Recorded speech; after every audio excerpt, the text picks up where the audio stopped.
So what is up, guys? Nick here, helping you to master your technology. iPhone 6 versus iPhone 10s speed test. Let's begin with a boot up test in 3, 2, 1 and see which one can get there first. Now we are talking about a 4-year difference here between the 2014 iPhone 6 and a 2018 iPhone 10s, but you can see Apple managed to create a phone that almost has the same size body with a much larger screen and a 5.8 inch. So if you're on an iPhone 6 and you come to this, you'll probably be pretty impressed by how much screen is crammed into this smaller body. And the iPhone 10s with a significant win on the boot up test. So this is the first time it seems to be beating an older iPhone, but the iPhone 6 is not that fast. So you can see the iPhone 6 way behind the 10s on the boot up test. Okay, so let's test Touch ID versus Face ID on the iPhone 10s. So over here for the iPhone 6, you can go in like so, and first gen Touch ID here on iOS 12 doesn't feel that slow at all. But let's check out Face ID, which is also quite fast here on the 10s. 3, 2, 1. And you got to swipe up. 3, 2, 1. And you swipe up. So they're actually quite comparable. First gen Touch ID to Face ID in the time. It just takes an extra second on the iPhone 10s to swipe up, and sometimes it misses. So like so. So that's not really a big difference in terms of the speed to get in these phones. Second gen Touch ID is definitely faster than the first gen here on the iPhone 6 though. Taking a look at their cameras on the lock screen, you can see looks like the iPhone 6 opened at first, shockingly. And again, I've been having this issue on the 10s since I've been doing these tests. It just seems like it's a little slower from that camera lock screen. And Apple did say that the older iPhones are up to 70% faster on the camera. So I think they really went to work on the camera for the old ones, because for some reason there's just a little bit of a pause there for the 10s, as you see basically every time there on the camera lock screen at this moment on iOS 12 from the start. Okay guys, so we've arrived at the application portion of this speed test. The iPhone 6 on the left has iOS 12, 1 gig of RAM, Apple A8 CPU, and quad-core graphics.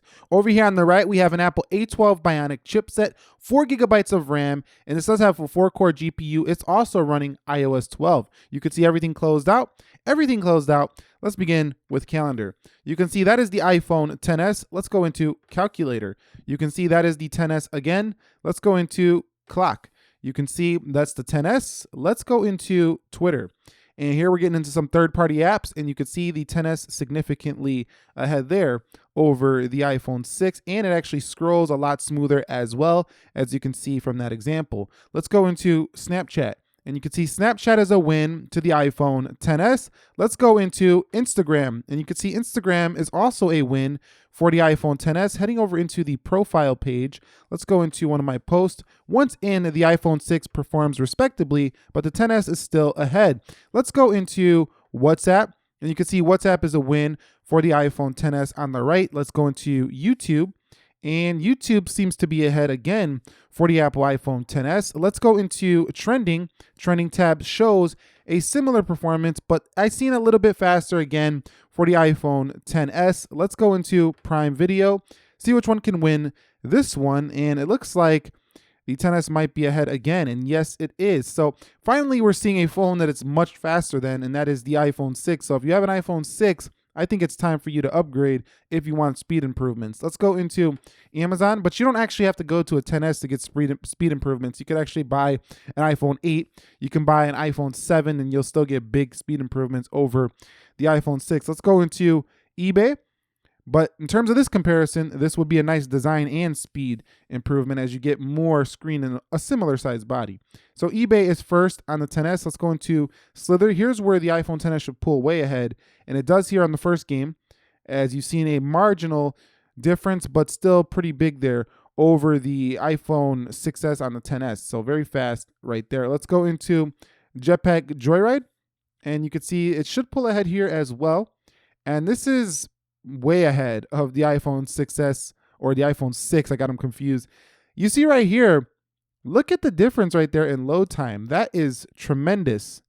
That is a tremendous improvement. So much, much, much slower on gaming for the iPhone 6. Let's go into Dead Trigger 2 and see which one can get there first. Now, it looks like the 10s was there and will be in the game before you even get to the load screen on the iPhone 6. So huge update here in more graphically intensive games. So don't be confused by the fact this has quad-core graphics as a 4-core GPU. This GPU is 10 times the efficiency of this one. Let's go into PUBG Mobile, 3, 2, 1. And you can see PUBG does seem to be already ahead for the iPhone XS. And I will skip to the end to see which one actually gets to the match screen first.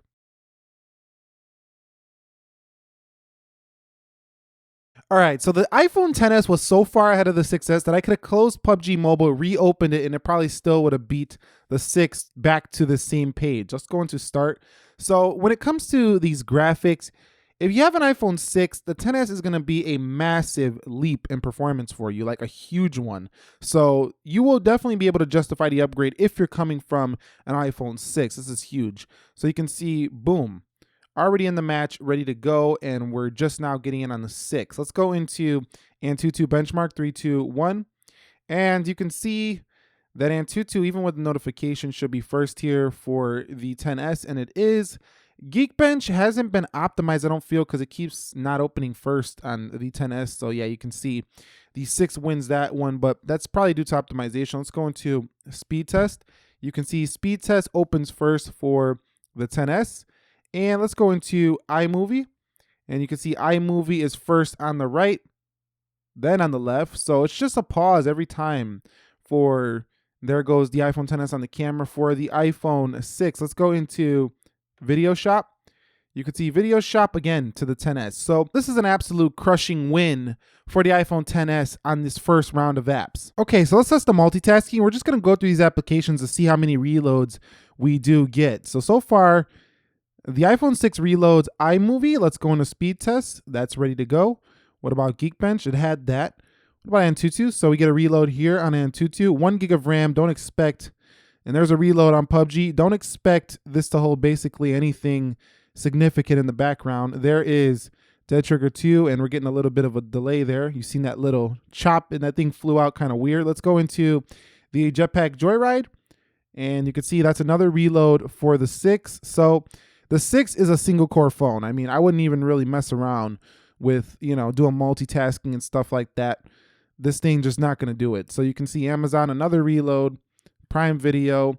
And this is why I don't understand why people buy a cheaper, older iPhone 6 when they could get, other phones on the market that have 4 or 6 gigs of RAM for the same price just because it's an Apple phone. I mean, this phone doesn't have great performance here when it comes to multitasking, but on the single core and on the scrolling speeds and stuff like that, opening the camera, the keyboard, definitely an improvement for the iPhone 6, but still it's lagging behind for 2018. Let's go into Video Shop, camera.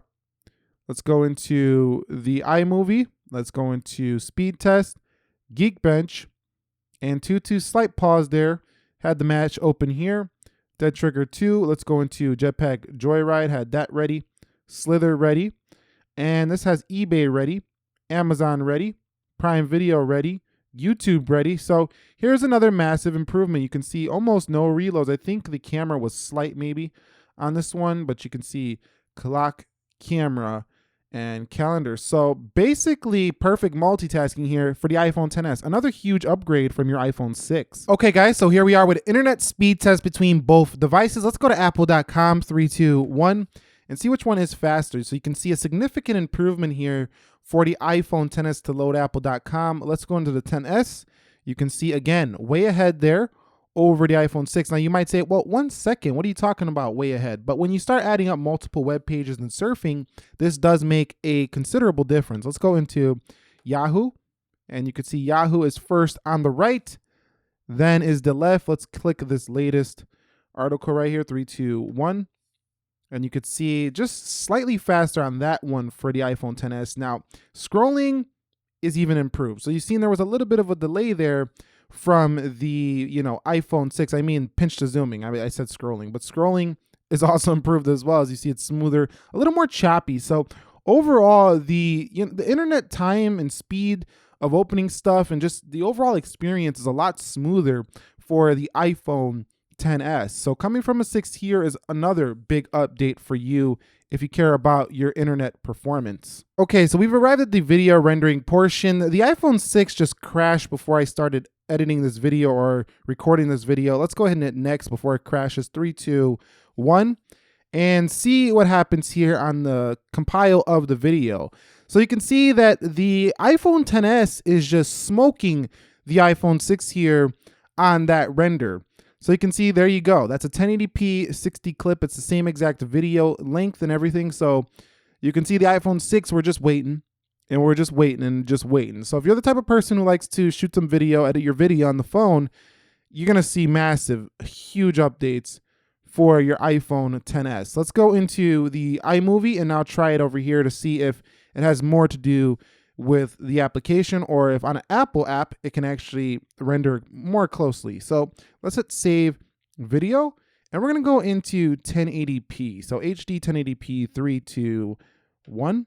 And you can see, just look at the bars, the iPhone XS is ahead. I do see a little bit better performance here in iMovie for the iPhone 6. So you might wanna resort to this if you are gonna be doing editing on an older iPhone, but huge updates here to the iPhone XS over your iPhone 6. So again, it doesn't look like the 6 can beat the iPhone XS in this area either. So the iPhone 6 is a total loss on video editing. All right, guys, so here we are, and you can see that the iPhone 6 is significantly behind the iPhone XS, and I mean massively behind in Geekbench scores. So this shows that the CPU and the multi-core is just way ahead, and you've seen it in the real world and in synthetic benchmark right here. So I do believe that coming from a 6 to an iPhone XS is one of the biggest upgrades you can do in the entire iPhone lineup. So that's it. That's the iPhone 6 versus the iPhone XS. What is the final conclusion? Based on real world testing, video rendering, gaming, and synthetic benchmarks, the iPhone XS is clearly a substantial improvement over the iPhone 6. And if you held out this long, I think the iPhone 6 has run its course. I thought it ran its course already before the XS came out. But if you've still been holding on to your 6, coming to a XS is a definite recommend when it comes to the performance. If you guys have any questions, comments, concerns, feedback, share it down below. And what do you think about this speed test between the 6 and the XS? I'd love to hear that. Thumbs up if you enjoyed it. Nick here, helping you to master your technology. Don't forget to subscribe on your way out. I will catch you all in the next episode, and peace.